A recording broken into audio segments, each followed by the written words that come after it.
¿Alguna vez te has preguntado qué hacer cuando ya metiste la pata? Quédate conmigo 10 minutos y veamos cómo Dios responde esta pregunta a través de la vida de Josué.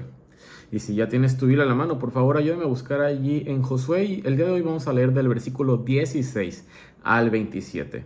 Y la palabra de Dios dice así: 3 días después de haber hecho el tratado con los Gabaonitas, los israelitas se enteraron de que eran sus vecinos y vivían en las cercanías. Por eso se pusieron en marcha y al tercer día llegaron a sus ciudades: Gabaón, Cafira, Berot y Kiriat Yearim. Pero los israelitas no los atacaron porque los jefes de la comunidad les habían jurado en el nombre del Señor, del Dios de Israel, perdonarles la vida. Y aunque toda la comunidad se quejó contra sus jefes, estos contestaron: hemos hecho un juramento en nombre del Señor, Dios de Israel, y no podemos hacerles ningún daño. Esto es lo que haremos con ellos: les perdonaremos la vida para que no caiga sobre nosotros el castigo divino por quebrantar el juramento que hicimos. Luego añadieron: se les permitirá vivir, pero a cambio de ser los leñadores y aguateros de la comunidad. De ese modo, los jefes de la comunidad cumplieron su promesa. Entonces Josué llamó a los Gabaonitas y les reclamó: ¿por qué nos engañaron con el cuento de que eran de tierras lejanas cuando en verdad son nuestros vecinos? A partir de ahora, esta será su maldición. Serán por siempre sirvientes del templo de mi Dios, responsables de cortar la leña y de acarrear el agua. Los Gabaonitas contestaron: nosotros, servidores suyos, fuimos bien informados de que el Señor su Dios ordenó a su siervo Moisés que les diera toda esta tierra y que destruyera a todos sus habitantes. Temimos tanto por nuestra vida que decidimos hacer lo que ya saben. Estamos a merced de ustedes. Hagan con nosotros lo que les parezca justo y bueno. Así salvó Josué a los Gabaonitas de morir a manos del pueblo de Israel. Ese mismo día Josué los hizo leñadores y aguateros de la asamblea israelita, especialmente del altar del Señor que está en el lugar que él mismo eligió. Y así han permanecido hasta el día de hoy. ¿Sabes? Esta es una historia de Gabaón y la gracia de Dios ante las malas situaciones que tú y yo tomamos. Porque si somos honestos y reales, tú y yo hemos tomado decisiones sin pensar. Hemos tomado decisiones sin orar. Hemos tomado decisiones sin pedir consejo y luego vivimos con las consecuencias. De hecho, si puedes hacer memoria, lo más seguro es que el día de hoy estés pagando consecuencias de una mala decisión que tomaste hace unos días, hace unas semanas, hace unos meses o incluso hace unos años. Decisiones impulsivas, decisiones emocionales, decisiones ingenuas o simplemente necias. Y después viene la pregunta inevitable que tú y yo nos hacemos: ¿y ahora qué hago con esto? Sabes, Josué del 9, esa parte de Josué del 16 al 27 nos muestra una historia incómoda, una historia compleja y profundamente real, porque Israel cometió un error por no consultar a Dios. Y si puedo ser más directo, Josué, el líder perfecto, que todo parecía bien, el líder que conquistó Jericó, el líder que conquistó Ai, ahora cometió una mala decisión. Todo por no consultar a Dios. Nunca ellos debieron haber hecho un pacto con los Gabaonitas, pero lo hicieron. Y ahora ellos deben vivir con ello. Pero lo hermoso de este pasaje es que responde a una de las preguntas más humanas. ¿Qué hace Dios? ¿Y qué debo hacer yo cuando ya hice algo que no puedo deshacer?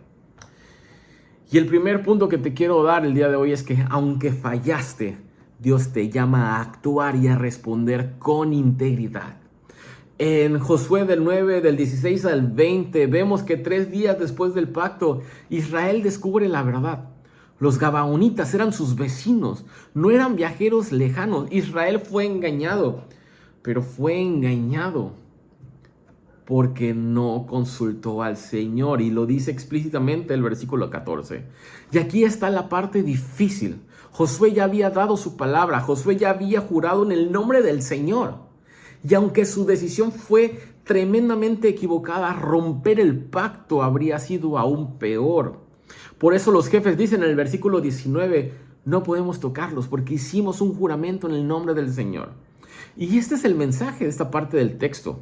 Cuando tú cometes un error, el siguiente paso no es actuar con impulso, sino con integridad. Porque el problema de cuando tú cometes un error no son las consecuencias, es el segundo error que cometes. El problema cuando tú cometes un pecado no es la consecuencia, es el segundo pecado que cometes. Piensa en esto. Probablemente dijiste una mentira y tuviste que decir otra mentira para cubrir ese error. ¿Sabes? Probablemente tú puedes decir, ¿sabes, Fer? Me casé con la persona incorrecta, creo. Me casé con alguien imperfecto.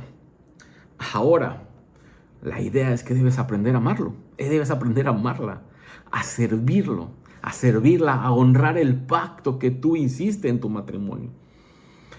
Tal vez aceptaste un trabajo que no era lo que esperabas. Pero sabes, ahora lo que tú tienes que hacer es trabajar con integridad y trabajar con excelencia, porque a través de lo que hacemos es que honramos a Dios y no a los hombres. Tal vez firmaste un contrato sin leer las letras pequeñitas. Ahora, vivir con integridad es cumplir lo que tú firmaste. Sabes, Dios no bendice las decisiones impulsivas, pero sí bendice la integridad tuya cuando actúas después de haberlas cometido. Y el punto número 2 que te quiero dar el día de hoy es que Dios transforma tus errores en oportunidades para servir y para crecer. En Josué, del versículo 21 al 27, nos narra que Israel no mata a los gabaonitas. Y en vez de eso, Josué los asigna como cortadores de leña y cargadores de agua para la casa del Señor, puntualmente en el versículo 27. Y esto es muy impresionante porque lo que nació como una mentira, Dios lo convierte en un servicio para su propio templo. Lo que Israel nunca debió hacer, lo que Josué nunca debió haber decidido, Dios lo usa para algo que Israel nunca imaginó. Ahora ellos iban a servir en el templo. Y sabes, probablemente los errores que tú cometiste el día de hoy, el día de ayer, la semana pasada, el mes pasado, son oportunidades tuyas para que puedas crecer, son oportunidades tuyas para que puedas servir incluso a los demás. Tan solo piensa en esto, tal vez alguna decisión, un error financiero, te están enseñando administración y te están enseñando humildad. Probablemente tuviste una relación tóxica o estás en una relación tóxica, pero estás aprendiendo ahora a poner límites y a buscar sanidad. ¿Sabes? Algo muy importante que nos revelan las decisiones impulsivas es nuestra necesidad de orar y nuestra necesidad de depender del Padre y no de lo que nosotros pensamos y no de lo que nosotros creemos y no de las corazonadas que tenemos. ¿Sabes? Tal vez aceptaste un trabajo difícil, pero esto puede convertirse en una misión tuya para tener un testimonio más fuerte alrededor de los que están contigo. ¿Sabes? Probablemente un pecado en el pasado se ha convertido o se puede convertir en un ministerio tuyo de acompañamiento a otros que cometieron el mismo error que tú en el pasado. Dios sin duda alguna no celebra nuestros errores, pero sí redime nuestra historia. Sin duda alguna Dios no aprueba nuestras malas decisiones, pero Dios sí obra a través de ellas, porque Dios no desperdicia nada, ni siquiera tus errores. Dios no desperdicia absolutamente nada. Sabes, al final del día, la cruz es la prueba de todo esto, porque el mayor error humano ha sido rechazar y matar al Hijo de Dios. Pero esto se convirtió en la mayor salvación para la humanidad. Si Dios pudo redimir eso, puede redimir cualquier capítulo de tu vida.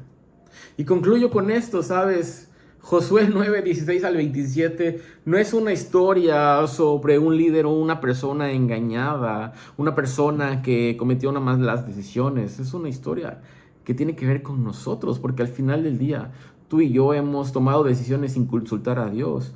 Al final del día tú y yo hemos firmado pactos o contratos equivocados. Al final del día tú y yo hemos mentido y vuelto a mentir para ocultar muchos errores. Pero este pasaje nos muestra dos verdades que sostienen nuestra esperanza. Y número uno es que después de un error, la integridad es el camino de Dios. Y punto número 2 es que después de la integridad, Dios siempre va a traer redención. Porque lo que tú hiciste mal, ese no es el final. Tu historia no se define por tus errores, sino por la fidelidad del Dios que te guía después de ellos. Dios no va a borrar tu pasado porque no se puede, pero sí va a transformar tu futuro. Amado Padre Celestial, te damos muchas gracias por tu palabra. Gracias porque nos muestras, Señor, cómo vivir. Gracias porque tú nos has mostrado el día de hoy cómo actuar a través de nuestras malas decisiones. Padre, somos imperfectos, Señor, y nos creemos autosuficientes. Pero nuestras malas decisiones solamente nos hace darnos cuenta que te necesitamos. Te necesitamos mucho, Señor. En el nombre de Cristo Jesús. Amén. Nos vemos el día de mañana para otro devocional.